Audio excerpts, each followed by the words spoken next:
Adik-adik yang dirahmati Allah Subhanahu wa taala, dalam sejarah peradaban manusia, bangsa Arab sebelum Muhammad Sallallahu Alaihi Wasallam diutus menjadi nabi dan rasul dikenal sebagai masyarakat jahiliyah, buta huruf, ya, buta huruf jahiliyah, bodoh, ya, buta huruf, ya. Kemudian yang menurut Ismail Ibrahim, secara kultur merupakan etnis yang berpecah belah serta merupakan kelompok-kelompok yang selalu berselisih. Kelompok-kelompok yang selalu berselisih.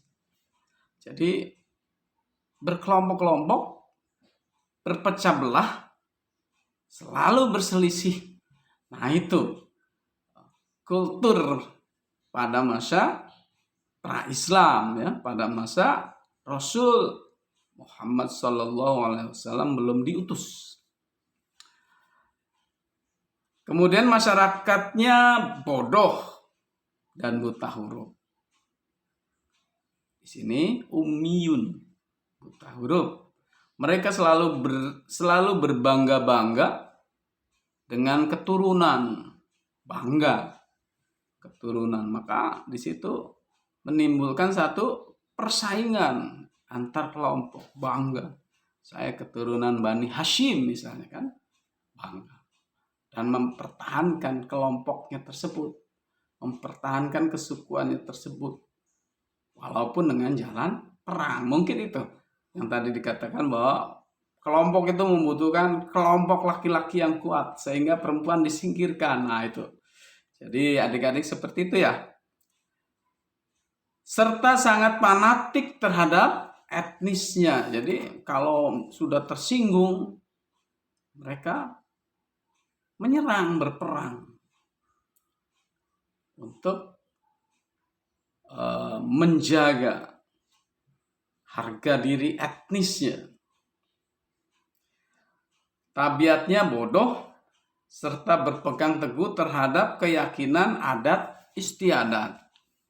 Nah, seperti riwayat-riwayat yang diutarakan para dai, ustadz, bahwa masyarakatnya jahiliyah, menyembahnya berhala, ya, berhala, sehingga dikenal di dalam keterangan bahwa Ka'bah yang sekarang menjadi ritual haji itu dipenuhi oleh patung-patung berhala yang mereka sembah. Nah, itu kita bayangkan Baitullah dipenuhi oleh patung-patung yang sesembahan mereka.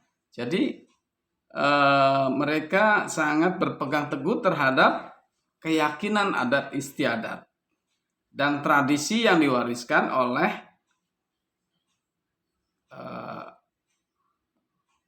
bapak-bapak dan nenek-nenek keturunan mereka, nenek moyang. Jadi agamanya agama tradisi, menyembahnya berhala, kemudian bodoh. Nah, itu pada saat itu. Inti keyakinan dan tradisinya ialah beribadah kepada berhala, ya. Inti keyakinan dan tradisinya adalah beribadah kepada berhala. Jadi itu kita juga sering mendengar ketika Nabi Ibrahim membersihkan patung-patung yang ada di sekitar Baitullah. Nah, itu menunjukkan bahwa mereka menyembah patung atau berhala yang mereka yakini sebagai Tuhannya, mungkin, ya, Tuhannya. Sehingga Nabi Ibrahim mendapatkan hukuman dibakar. Ya, dibakar. Tapi dengan kuasa Allah, ini tidak bisa diukur dengan logika sekarang. dengan kuasa Allah. Nabi Ibrahim selamat. Ya itu loh ya. Kalau diukur logika mungkin tidak terukur karena keterbatasan akal yang diberikan kepada manusia. Tapi manusia selalu sombong kalau mendapatkan sesuatu keunggulan, kelebihan, seolah melebihi apa yang dimiliki Allah, ya, Tuhan. Jadi manusia sombong. Kita dapat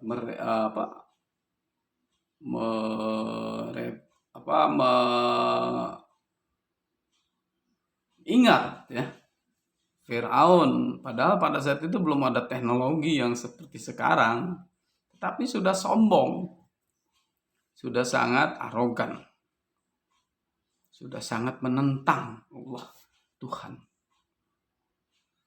Belum ada teknologi, apalagi kalau sudah ada teknologi. Makanya sekarang banyak orang-orang mengukur teknologi sebagai kekuatan yang dimiliki manusia. Namun tidak seberapa di mata Allah Subhanahu wa taala. Bagaimana ketika teknologi tidak mampu menangkal tsunami yang terjadi di Aceh. Nah, kalau Allah sudah berkehendak lain, maka terjadi hancur. Bagaimana manusia tidak mampu untuk menghalangi, untuk menghalau ketika pesawat terbangnya mesinnya mati, jatuh. Nah, itu teknologi. Jadi teknologi itu bukan Tuhan. Jangan berangkat kepada keyakinan seperti itu. Tidak. Allah hanya memberikan setitik pengetahuan kepada manusia yang dititipkan melalui akal untuk membaca alam, untuk mengembangkan ilmu pengetahuan dengan cara membaca, empiris, mengamati, mengembangkan. Jadi sedikit sekali, seperti setitik air di lautan, sedikit, sangat sedikit, maha sedikit yang diberikan kepada manusia. Tapi tantangan bagi manusia memiliki sifat sombong, memiliki sifat arogan, memiliki sifat angkuh, merasa sudah mampu, merasa sudah tidak terkalahkan. Nah, ini menjadi modal bagi manusia memiliki sifat nafsu, sombong ya. Tapi ada nilai-nilai positifnya. Barangkali nafsu itu kalau dalam yang positifnya adalah untuk selalu mengembangkan kemampuan daya pikirnya, untuk selalu mengembangkan kemampuan imajinasinya untuk diwujudkan dalam bentuk iptek, ilmu pengetahuan dan teknologi. Jadi di sini bahwa mayoritas masyarakat Jazirah Arabia itu sesembahannya itu berhala. Kemudian kebiasaan buruk mereka adalah menyembelih di sini. Luar biasa. Kita kadang-kadang memilih kata-kata yang paling baik itu seperti apa? Karena menyembelih ini kan identik dengan kepada hewan ya. Artinya mungkin memusnahkan keturunan-keturunan perempuan. anak-anak perempuan. Ya, di sini kebiasaan buruk mereka. Kemudian bermabuk-mabukan, kebiasaan mereka. Kemudian bermain judi dan bermuamalah dengan cara renten. Renten pada saat itu sudah ada. Makanya konsep Islam membenahi semua aktivitas muamalah mereka, mengatur supaya konsep perekonomian itu jangan berkonsep rente. Anak beranak, bunga berbunga, rente. Nah, konsep Islam nanti ada tersendiri dibahas. Bagaimana konsep ekonomi syariah, ya, yang bernuansa humanis terhadap sesama manusia. Artinya berpihak kepada manusia yang humanis, yang familiar, yang makhluk sosial, sehingga tidak ada saling membebani, tidak ada saling menginjak. Itu sudah hak manusia. Bahkan dituangkan dalam HAM. Ya. Adik-adik yang dirahmati Allah Subhanahu wa taala, di sini bermuamalah dengan cara renten dan cenderung manipulatif. Mengurangi timbangan. Ya. Mengurangi timbangan itu kebiasaan buruk dalam konsep bermuamalah. Sampai sekarang ada tidak? Pedagang yang mengurangi timbangan? Ada, ya. Itu kebiasaan buruk. Ketika kita